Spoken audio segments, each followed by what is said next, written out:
Gobiernos y ONGs de derechos humanos, muchas financiadas por lo general por Estados Unidos y por fundaciones privadas, argumentan que es necesario respetar el derecho humanitario, algo indiscutible, pero para garantizarlo deben intervenir en los países.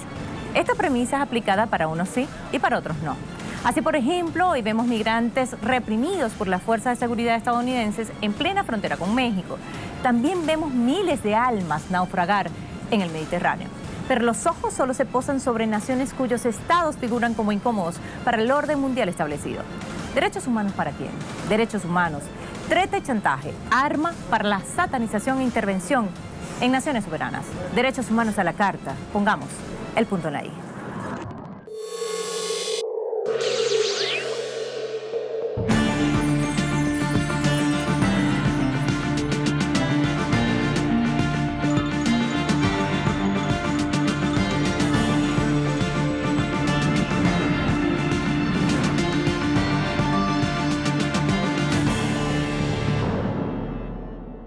Los derechos humanos se mueren. ¡Viva el Estado securitario! Así lo afirma el político y analista Robert Charbin. Para él, tan pronto como las guerras coloniales terminaron con la victoria de los movimientos de liberación, después de que las tropas norteamericanas fuesen expulsadas de Vietnam, los ideólogos al servicio de los dominantes, seguidos con entusiasmo por sus estados, redescubrieron los derechos humanos, instrumentalizándolos contra el comunismo y las carencias democráticas de los estados que los encarnaban, pasando la página de torturas y masacres practicadas en las antiguas colonias y en Vietnam. Las potencias occidentales pasaron a la ofensiva, sin el menor complejo, en nombre de la libertad. Durante varias décadas, toda la vida política fue examinada bajo la lente de los derechos humanos. Se volvieron indignos aquellos que no se alineaban con la hipocresía e impostura de los poderosos, cuya indiferencia a la miseria del mundo permaneció, sin embargo, perfectamente estable. El derecho humanitario surge como un instrumento para desbloquear los puntos que se tratan de manera muy restrictiva en el derecho internacional general clásico, cuya base fundamental es la Carta de las Naciones Unidas, en particular, el principio de igualdad soberana de los estados y el principio de no intervención. La globalización liberal necesita una sociedad internacional sin fronteras donde puedan desarrollarse las empresas transnacionales. La OTAN, con la capacidad para sustituir a la ONU, se convierte en la portadora de los valores occidentales humanistas, defensores de los derechos humanos. En la práctica, en los hechos, la cuestión de los derechos humanos ya no es una prioridad, se envía de vuelta al basurero de la historia occidental.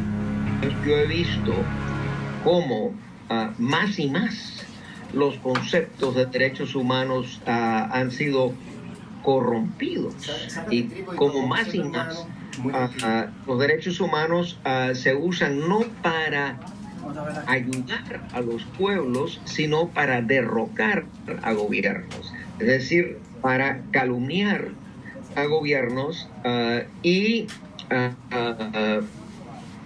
facilitar una intervención militar, porque la propaganda mediática contra Muammar Gaddafi, la propaganda mediática contra Saddam Hussein, etc., las acusaciones de los horrores, las violaciones de derechos humanos de Saddam Hussein, de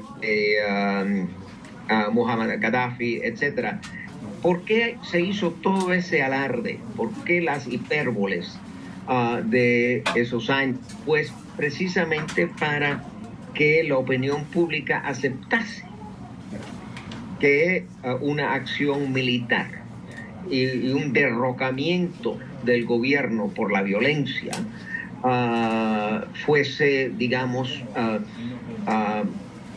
si no aceptable, al menos tuviese una cierta legitimidad.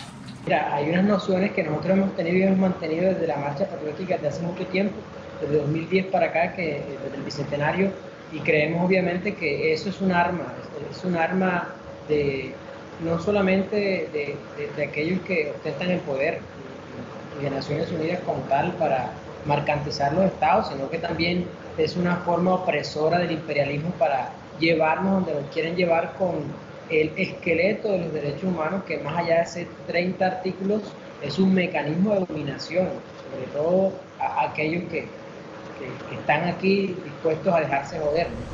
Doble rasero.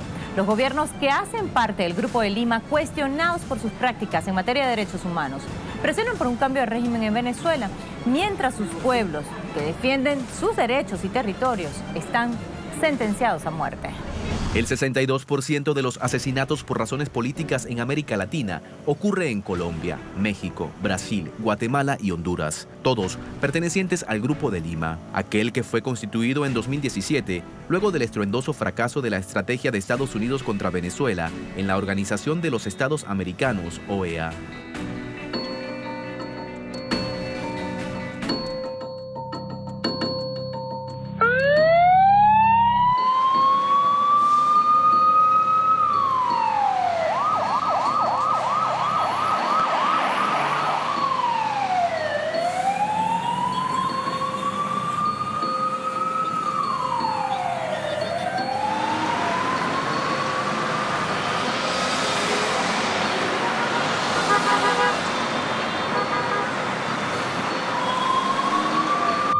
Aquí en Acapulco, antes decían, hay un muerto. Ahora dicen, otro muerto.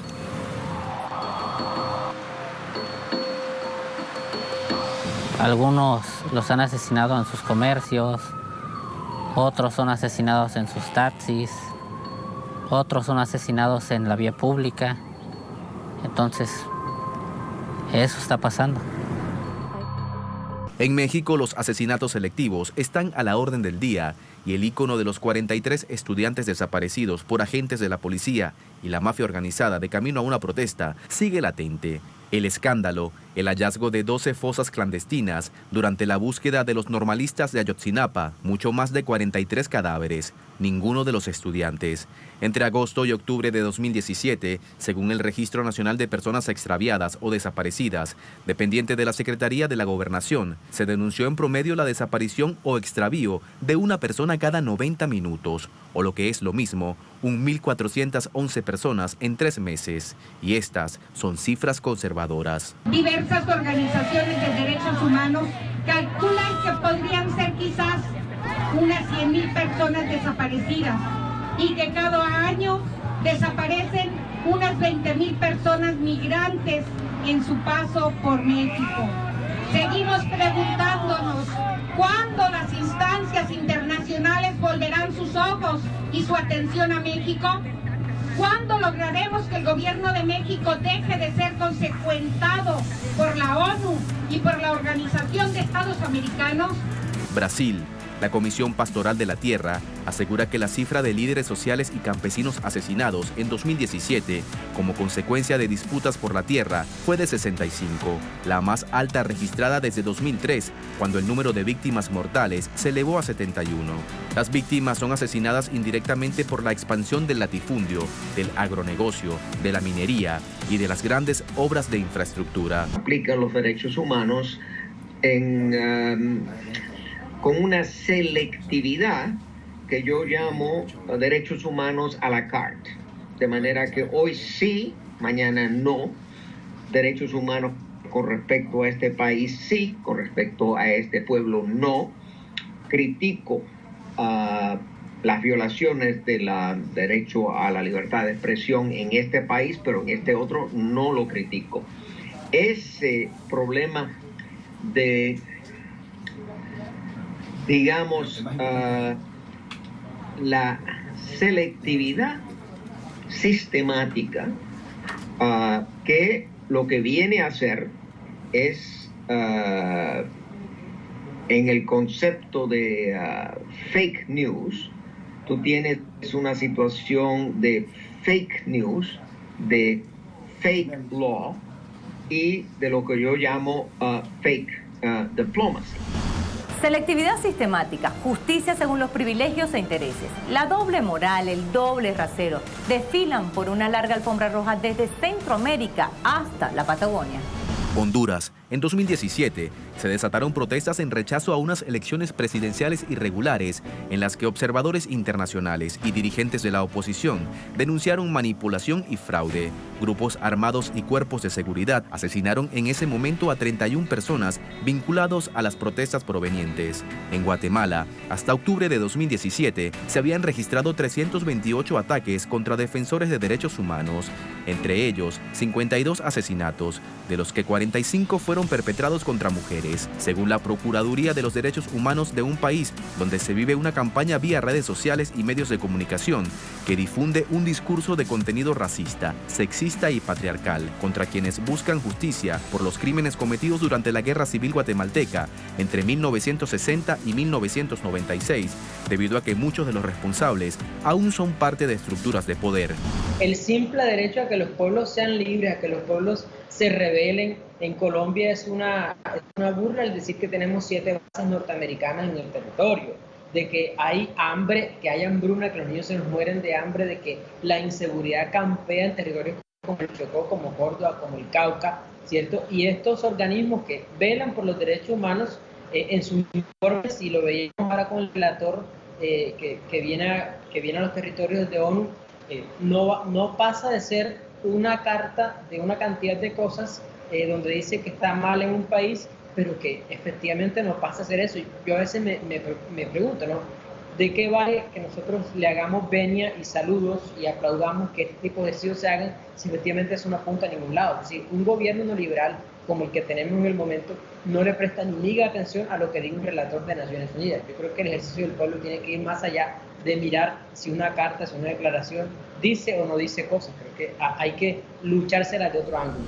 En Argentina, luego de una década de juicio a los genocidas y represores durante la dictadura militar, el gobierno de Mauricio Macri procedió a otorgar beneficios a los mismos como prisión domiciliaria. En Argentina, el mantra globalizado de los derechos humanos corre en sentido contrario al ejercicio y reconocimiento de tales derechos. Se intenta hacer olvidar a la sociedad los crímenes comprobados y las agresiones contra los derechos humanos, negando a víctimas, responsables, la memoria inmediata y la reparación de las víctimas.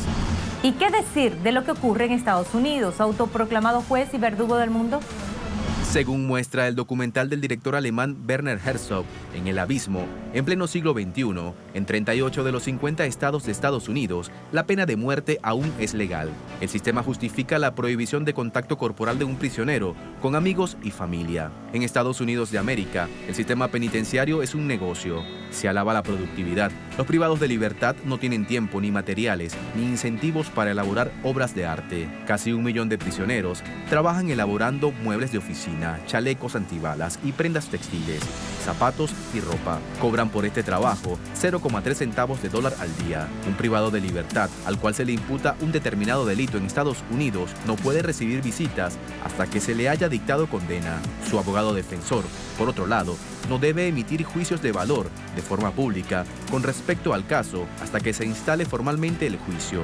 Los delitos de conspiración y traición a la patria en Estados Unidos se pagan en el mejor de los casos con cadena perpetua y en el peor con inyección letal. Las opiniones emitidas por el Departamento de Estado y la Casa Blanca sobre la grave situación de los derechos humanos en lo que respecta al trato de políticos presos en Venezuela solo evidencia la doble moral imperial.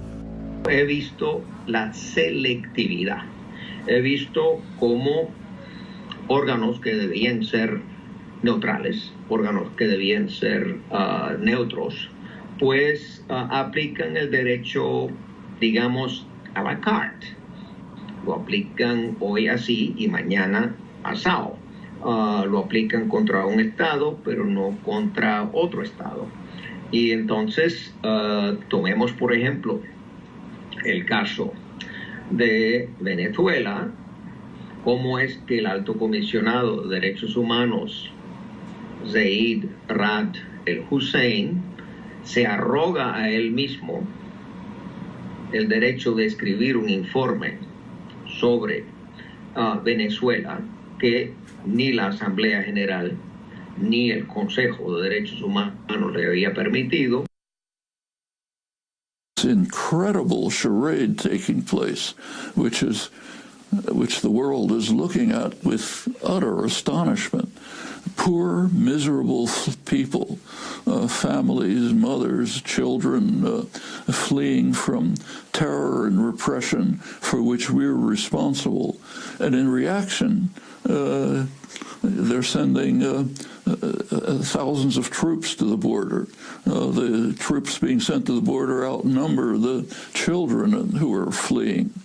And with a remarkable PR campaign, they're frightening much of the country into believing that we're just on the verge of an invasion by Middle Eastern terrorists funded by George Soros, so on and so forth. I mean, it's all kind of reminiscent of something that happened 30 years ago. You may recall in 1985, Ronald Reagan strapped on his cowboy boots and got in front of television, called a national emergency because the Nicaraguan army was 2 days' march from Harlingen, Texas, just about to overwhelm and destroy us. And it worked. I mean, this spectacle is almost indescribable. Los derechos humanos son un conjunto de principios que se luchan, se viven, se sienten para alcanzar la igualdad y justicia en lo económico, político y social. Hoy están siendo utilizados como armas mortales. El fin justifica los medios y en nombre de la defensa de los derechos humanos que se aplican a la Carta, paradójicamente se invaden países, se lanzan bombas, se apuntan los fusiles, se asedia gobiernos constitucionales, se promueven bloqueos económicos, muere gente inocente. Pusimos el punto en la I.